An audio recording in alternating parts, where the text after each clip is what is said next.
जय श्री राम, जय श्री कृष्ण। हम आपको एक छोटी सी कथा बताना चाहते हैं, उसके द्वारा आप समझोगे कि दान क्या होता है ना।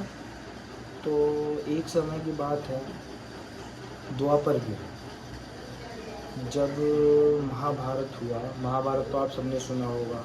महाभारत हुआ तो उसमें फिर महाभारत होने के बाद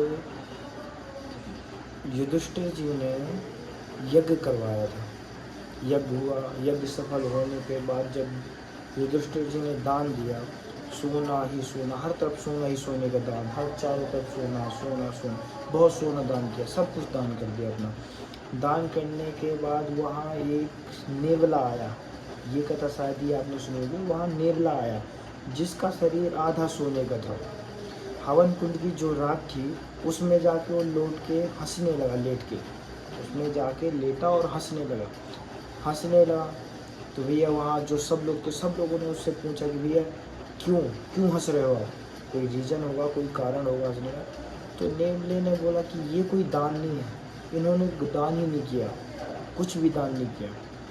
तो जो सब लोग वहाँ जो प्रजा थी, युधिष्ठिर जी को देख देख के बोले कैसे दान नहीं किया, इतना सब सोने का दान किया। उसने बोला दान तो उस गरीब ब्राह्मण ने किया है, उससे गरीब ब्राह्मण ने दान किया है। जैसे कि वो किसकी बात कर रहा था, वहाँ एक ब्राह्मण थे गरीब, तो उनके यहाँ वो मांग के लाए थे थोड़ा सत्तू, आटा जानते हो ना, सत्तू का आटा था, उसको मांग के लाए थे। मांग के लाए तो उसके जैसे वो खाने के लिए बैठे, इतने में उनके यहाँ कोई आ गया मांगने वाला। मांगने के लिए आया तो उनको उन्होंने दे दिया अपना, उससे भी पेट नहीं भरा तो उनकी पत्नी का जो हिस्सा था उन्होंने भी उसको दे दिया, उससे भी नहीं भरा तो अपने बच्चों का हिस्सा भी दे दिया। वो खा के चला गया। उसके बाद उनकी मृत्यु हो गई भूख के कारण।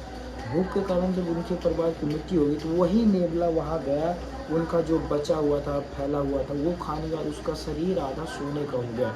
उसी के बाद वो नेवला बोलता है कि मैं एक से एक बड़े बड़े राजाओं के यज्ञों में गया, बड़े बड़े महर्षियों के यज्ञों में गया, कि कोई तो ऐसा होगा कि जिसका मैं जो अपने दान किया होगा मैं उसका भोजन करके मेरा पूरा शरीर हो जाएगा सोने का।